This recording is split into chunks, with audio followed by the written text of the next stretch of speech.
One of the things I try to do every day, and I practice on my own every morning, is to adopt a beginner's mind. I take every day as a completely new experience. It's an exploration rather than this is what I did yesterday, I should be able to do it today. It's now what's happening in my body today? Where is my mind at today? How is this posture affecting my mind today? What's it doing to my energy and my energetic pathways? And if you do it with a beginner's mind rather than somebody else is doing it better than me mind, it just helps to focus you better, I think, on the effects of the postures and why you're doing it. Are you curious about discovering ways of making your life better? Then welcome to my podcast. I'm Bob Nickman, and this is The Exploding Human.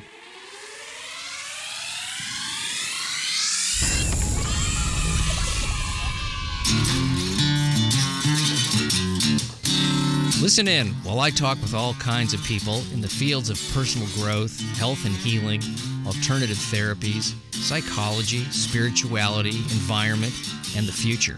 I'm looking for those answers that make life better for everyone.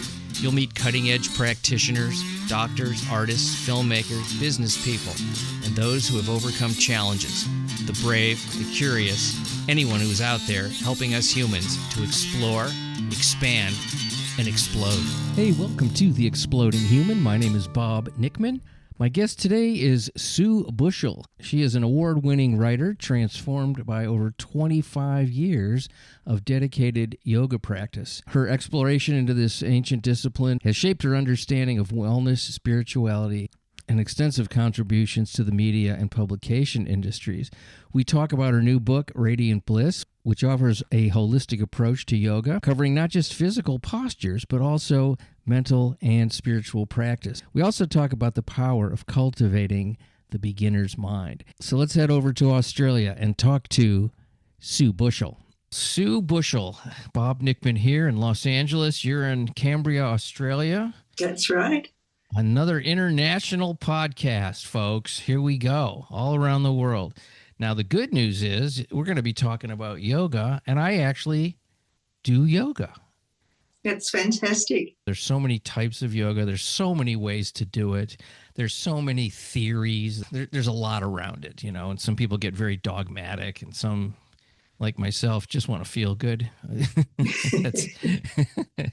So I've talked a lot. How did you get started in this, and what are you doing? And you've written books. You're a yogi. I have been doing it for 30 odd years. I'm 2 years your senior, in fact. I started when I just moved to Canberra.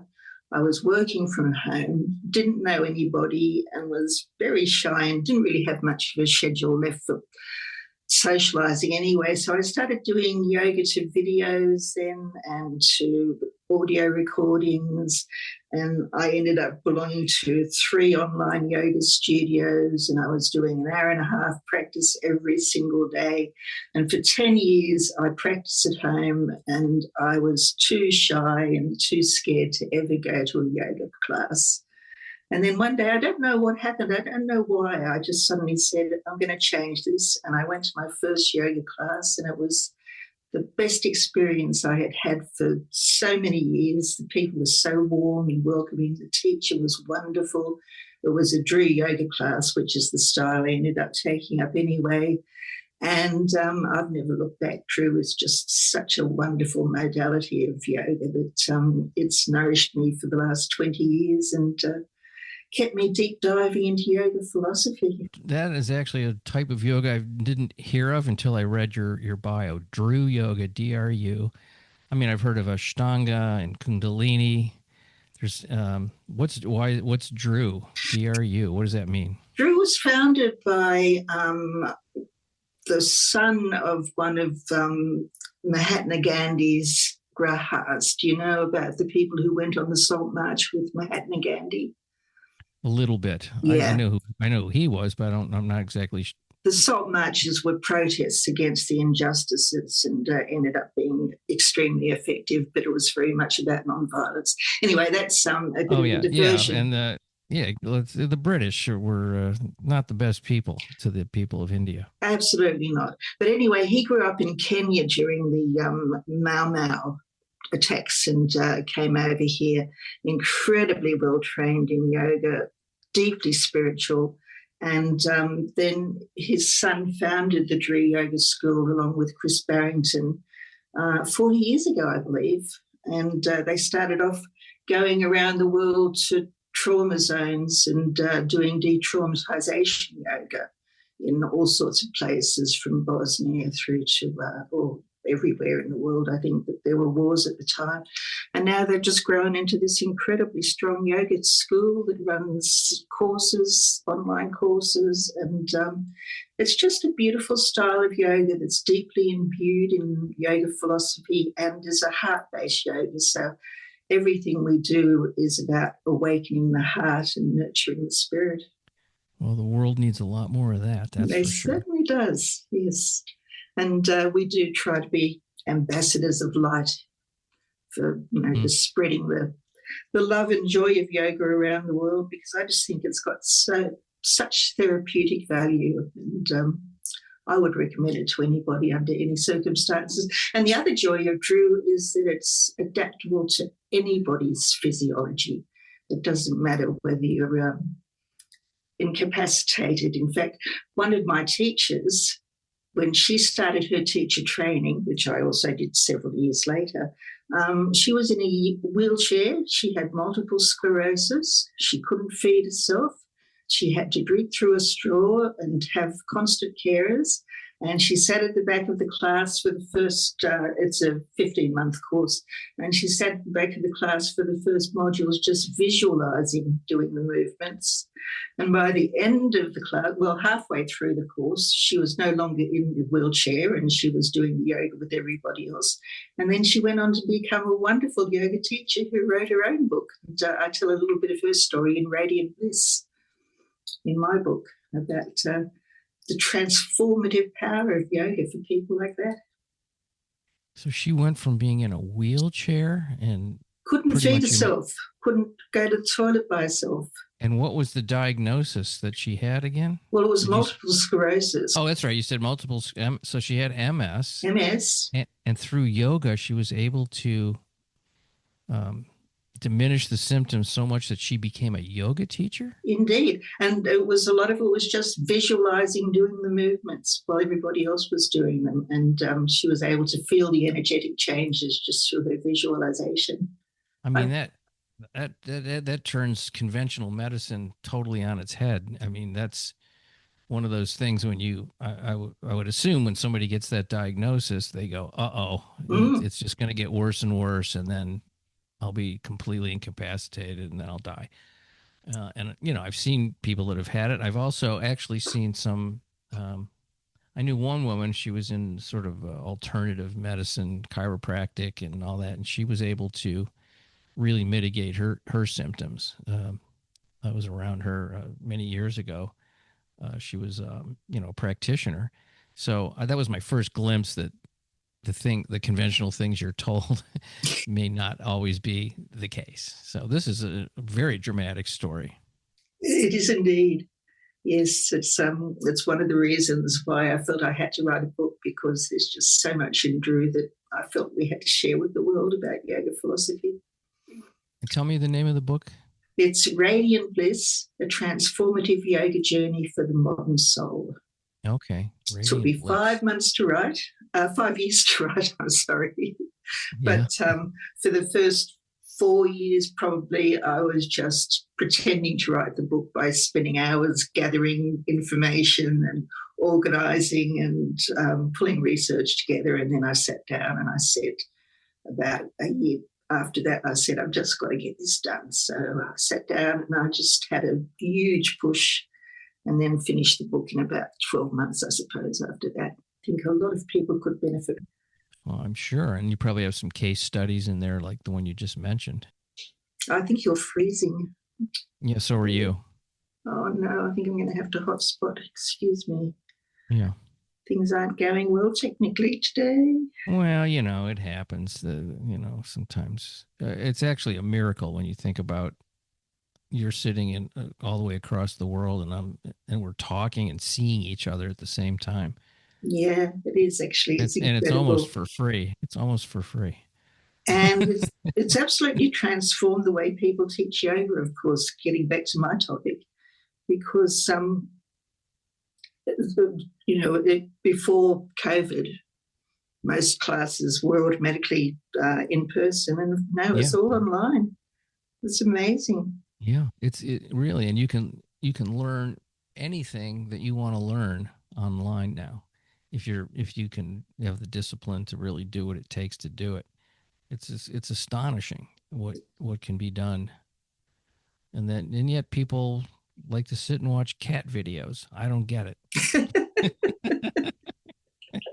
I know. I was on a course this weekend with Dru, and people were talking about how they needed to spend more silent time. They recognised that they weren't spending enough, and they were spending all of their time just watching YouTube videos and things. And I just thought, what a waste. I'm glad Yeah. you meditate. Yeah, me too. I do better on the days that I meditate. I go in and out of being diligent. Sometimes I get distracted with life things, and then I forget, and then I don't, or I say, oh, I won't do it today, and then it's 2 days, and it's three, But that's I don't, I get back into it pretty fast because it's something I've done for a long time. So, to stop the world, with all the nonsense and the monkey mind is just a great thing. Yes, well, in Radiant Bliss, I talk about your meditation muscle and how if you don't meditate for a very long period of time, you do tend to lose that meditation muscle. I think it's a really good idea to, even if it's only 5 minutes once a day, it's better than not doing it at all, isn't it? There's nothing like consistency. When I first started meditating, I was actually doing hypnotherapy with a guy, and he was great, and he suggested to do 5 minutes 3 times a day, which I thought was a really interesting approach to meditation rather than, and he said, the actually the hardest one for most people is the last one of the day. And you'd think it wouldn't be because you'd be more tired and relaxed. He goes, but you're not. You have all that stimulation from the whole day running around in your head. Well, what I like to do is sit before a flame at night before I go to sleep. And I find gazing into the flame is a really good way of letting go of your day and just sinking into it, just really focusing on the flame and just watching its flicker in a darkened room. I do that before I go to sleep. And do you use music at all? No, I don't. I know a lot of people do. And my first meditation guru used to use music all of the time. I think it's a matter of personal preference. It works best for some people and not for others. Yeah, I experiment with different sound, binaural beats, and sometimes solfeggio music because then I go into the music. So it helps me to shut my thinking off. You were talking about something with the Dru Yoga that you don't have to physically be able to do all that much. What I find, and this is, I think it's probably has to do with ego and competition, even in yoga. Like is like, and I don't really compare myself to other people much, hardly at all. Most of the people in my classes that I take are, more than half my age. So I don't expect to be able to do the things a 25-year-old can do, but I compete with myself sometimes. Like, well, I could do that yesterday. Why am I having trouble doing that today? And sometimes I'll feel bad that I, didn't. My ego will just go, come on, you can do that. You did it yesterday. It's counterproductive to what yoga is supposed to be. So that's one of my big struggles is like I get to confront that competitive, even self-competitive side while I'm in there. I mean, I think being kind to yourself is probably the greatest thing that you can do in life. And it's one of the hardest things to do. And I notice it just with that. I'm just like, wow, yeah, your balance was terrible today. I'll say stuff like that to myself. Now, is that being kind? I don't think it is. One of the things I try to do every day, and I practice on my own every morning, is to adopt a beginner's mind. I take every day as a completely new experience. It's an exploration rather than this is what I did yesterday, I should be able to do it today. It's now what's happening in my body today? Where is my mind at today? How is this posture affecting my mind today? What's it doing to my energy and my energetic pathways? And if you do it with a beginner's mind, it just helps to focus you better, I think, on the effects of the postures and why you're doing it. That's a great phrase, using a beginner's mind. I never really heard that before. I like that a lot. Because it really is. I mean, every day is a new beginning to, you haven't done that day before. This is the first time you're doing it. So it really is a beginning. Yeah. You open your eyes and you're like, oh, I haven't done this yet. And the same with meditation too. When you sit down for your meditation, rather than expecting it to be as good as it was yesterday, sit down and say, now what's today going to bring me? Where am I at? And what experience will I have if I just sit here and open myself to it? I know you've done many years of training. That training isn't necessarily to be a teacher, although that's part of it. Of course, there's teacher training that yoga teachers take. But I think I'm going to just conjecture here that your own practice was benefited incredibly by doing the training. And can you explain a little bit I've never done a teacher training or anything like that. I just take an hour class, 5 days a week or so. And that's enough for me. But I always wondered what that would be like to make it more intense and how that changed or helped or modified your practice. Well, we did each of the 9 modules, we did quite a lot of introduction of new postures and sequences, but we also deeply studied physiology and the physiology of breathing. We learned pranayama practices. I don't know if you do any of those in hot yoga classes, probably not. Breathing? But the breathing exercises. Some of the teachers incorporate it. It's pretty cool. It's not super advanced breathing, but it certainly has an effect.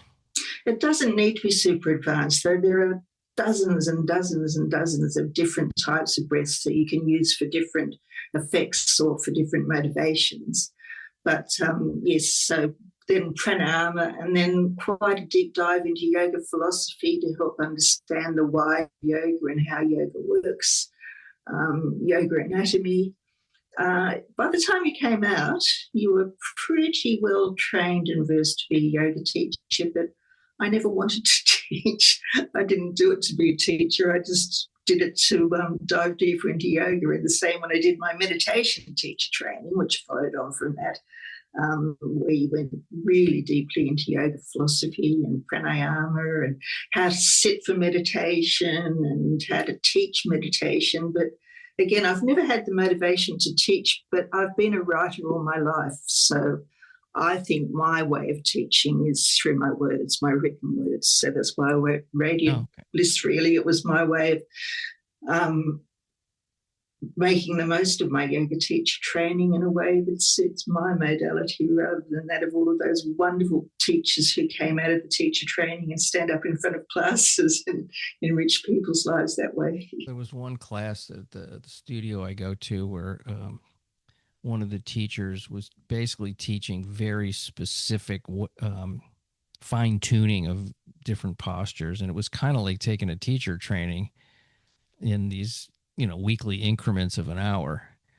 And I loved it. And it was an interesting class for me because it was like teacher training for non-teachers, and it didn't draw that well. People didn't come to it, which I was surprised. So it sort of, I guess most people aren't that interested in it. I always was curious about doing like a yoga retreat. So you're like intense for 3 days or 5 days or a week. That sort of intrigues me, almost like as a vacation, even though it would be work. Oh yes, but what valuable work and what mind-opening and heart-opening work it would be. Yeah, I think it'd be the best holiday that you could possibly arrange for yourself. Yeah. I mean, I'm assuming that at those places the food's very healthy, and that you would be practicing, I don't know, 3, 4 times a day, maybe. I don't really know.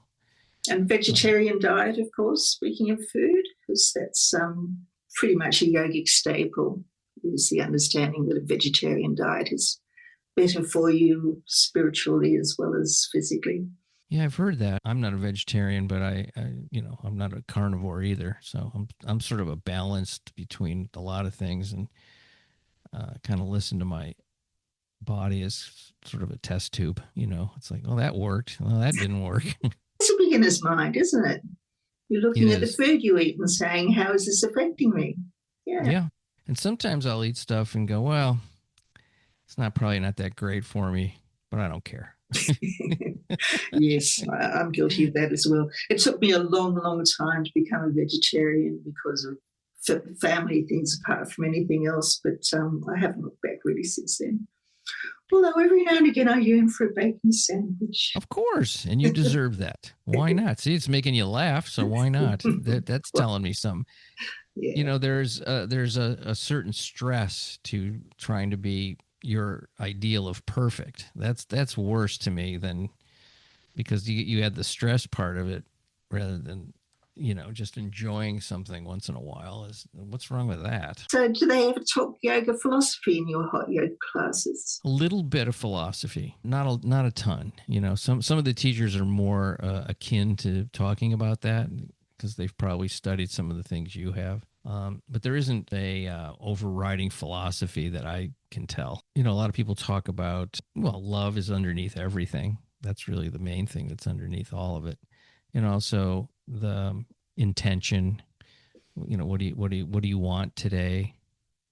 What are you looking for to kind of leave the practice today? To how do you want to feel? What do you, maybe even what you're struggling with? Maybe that's something to actually look at and not run from, or just sort of look at it in a way that maybe you haven't yet. So that stuff does come up, of course. And some of the teachers, which I love, is they'll just tell you about a personal experience that they've had recently, and I really relate to that. I was driving over here, and I was in a great place. I meditated this morning, and I got cut off in traffic, and I went ballistic. Don't we all sometimes? Yeah. And so, it's, you get to see the human side of it too. It's, there's no arriving at any of this stuff. It's just practice, I think, is all it is. And, I love it. Even the days I don't love it, I love it. That's the way to live your life, isn't it? Yeah. Accepting Yeah. what comes, not fighting too much against it, and just recognizing that love is really at the foundation of it all. Although it's hard to see in today's times. Right. I mean, it's almost like there's a big division between the way a lot of people approach life. I mean, if you approach it with love underneath everything, and that's the main thing, that's a certain type of person. And then there's another type of person, and obviously there's gray areas in between, and we're all capable of all of it. But there are a lot of people, they're going on the opposite of that, hatred and enemies, and getting rid of people who don't agree with them, and not listening. I don't know how you sort of bridge that gap between, having the insight to approach something from the basis of love, and the other way. It's really fear, actually. It's not really hate, it's fear. That's Although hatred's part of it. That's exactly what I was going to say. I think it is fear, and it's fear of missing out, fear of not getting what everybody else has got, fear of being seen as inadequate, fear of other people, intruding on your space. But yoga teaches us that we're all one, basically, at the bottom. Life is kind, life is loving, life is there to support us in everything we need, as long as we just open ourselves up to it. I think in America there's just too much of this I win, so you have to lose attitude. Yeah. Unless you're losing, I'm not winning. There is that saying that it's sort of an unpleasant idea, but it's it's not enough to do well. Your friends have to be doing lousy so you can really enjoy it. Oh, I hadn't heard that, but yes, I Yeah. can. Like, who came up with that? But there are people that think that way. It's like, I know. Yeah. they're not in my sphere, but one of the things I think that yoga and meditation and that kind of approach to living is that your intuition for what works and for what you allow to be around you gets increased, and so you don't even attract those kinds of people that would be that kind of detriment to your peace of mind. So I don't really even encounter that many people like that anymore. I don't know if it's because I vibrate differently or. I think it is. I think definitely once you learn to sit with yourself and sit quietly and learn to discover who you really are, you just send out a different vibration to the world and you do attract other people. I mean, I'm with you. I don't meet unpleasant, nasty people at all, but yet when you read your papers or, listen to you watch your YouTube and see what's happening in the world, it just looks a completely different place, doesn't it? Doing this podcast, I'm around a lot of people who are very akin to, well-being and health and wellness and spiritual things, and just having a positive kind of effect on themselves and the world. So I'm not around the other stuff very much, although I'm very aware of it. I mean, I watch some media, not much. I don't watch the regular news. I don't do that. I could tell you what's on the news tonight, not the specifics, but I could tell you exactly what is going to be happening, what they're going to be talking about. And Yeah. and it's it's really, it should be called the bad news, because that's what's sexy to people, I think, is the terrible stuff. Yeah.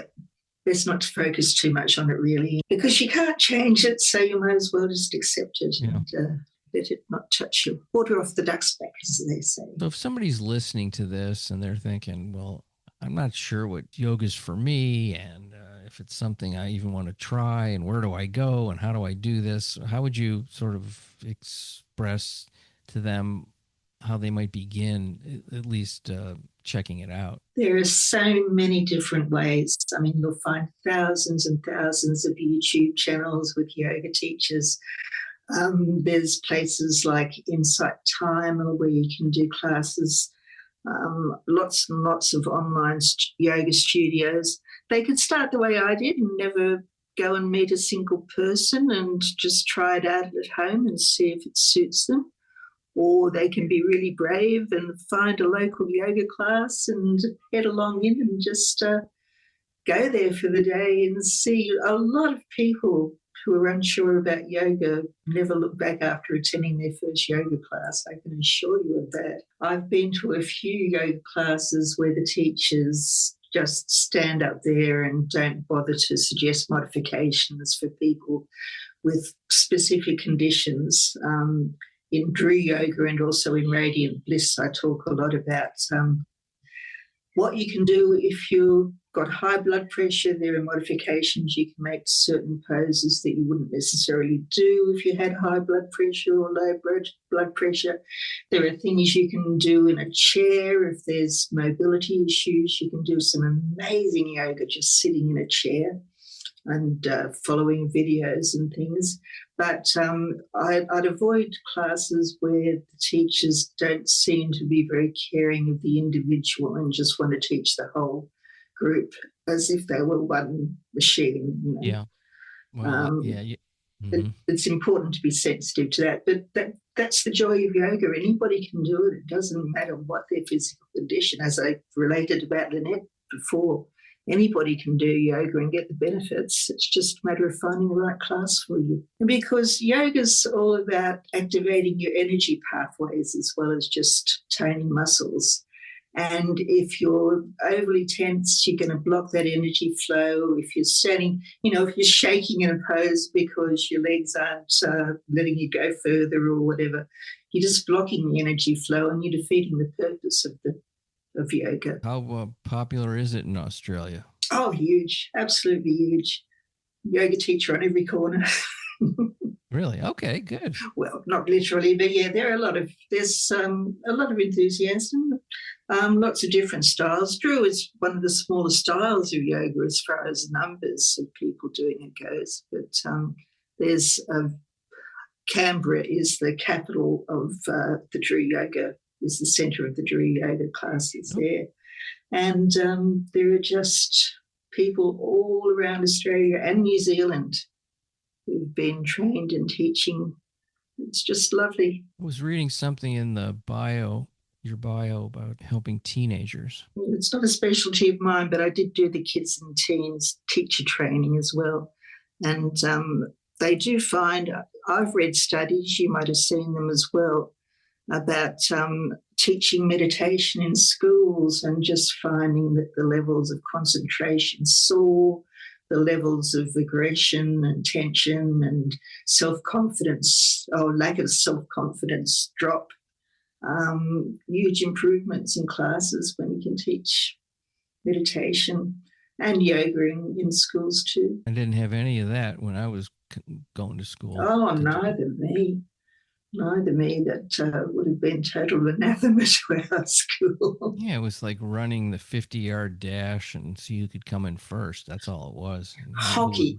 We had to do hockey, and I was so, it was horrible. Hated hockey. I don't even like saying the word. No, so violent. It's too cold out there. And then you got to smash people, right, with a stick and the puck, and it's a lot of broken bones and things. It's aggressive, which is fine for people that like it, but forcing kids to do stuff they don't want to do athletically, it was never something I enjoyed. Oh, did you have to do those horrible jumping beams and things, those the big beams where you had to leap over them? No. Oh, horrible. No, that horrible. Sounds awful. There was a bunch of rope climbing and which is kind of cool now that I think about it, but it wasn't then. There was a lot of sort of games that you played with, that kind of involved contact and hurting people. Yeah. I always felt bad for the kids that were really like super shy or frail, and they would just get, kind of abused really. And you could see the terror in their faces. That was me. Yeah, I get it. It's just, that was always a one size fits all kind of a class, gym. We call the gym classes phys ed. I don't know what you called it there, but yeah, gym. Yeah, and it was very almost militaristic, is how it felt. Kind of overly macho and competitive. It wasn't all that fun for me. I mean, I wasn't terrible or anything, but I wasn't great either. But I wasn't necessarily scared. I was just sort of annoyed by it. Well, if I was the king, I was scared. If I was the king of the world, I'd make sure that every student in the class did yoga at least for half an hour every day before they started their lessons. Well, I have to say, when my kids were in high school, they did offer that as one of there was a requirement, physical education requirement to graduate. And that was one of the options that you could do. Fantastic. So I was kind of happy to see that they had at least figured that out, that there was a population of kids that wanted that, or at least gravitated toward it. Must have been a very good school. Well, I don't know. Maybe. I guess, what do they have? Like track and field and football and water polo and all these different, competitive sports. But because you guys can get scholarships in sports, can't you? I guess people do. Yeah, sure, they do. Yeah. Bizarre. Seems quite bizarre. Yeah, they get scholarships to colleges and then, but the second they get hurt, nobody's interested. Oh, of course. Yeah. I want to thank you for being on the Exploding Human podcast. The book is Radiant Bliss. Sue Bushell is the author of that book, and there's all kinds of information in there. I'm getting it right, aren't I? You are indeed. Yes. Very good. So, folks, you know where to. Is there a website for? There is. My website is Radiant Bliss, all one word, .yoga.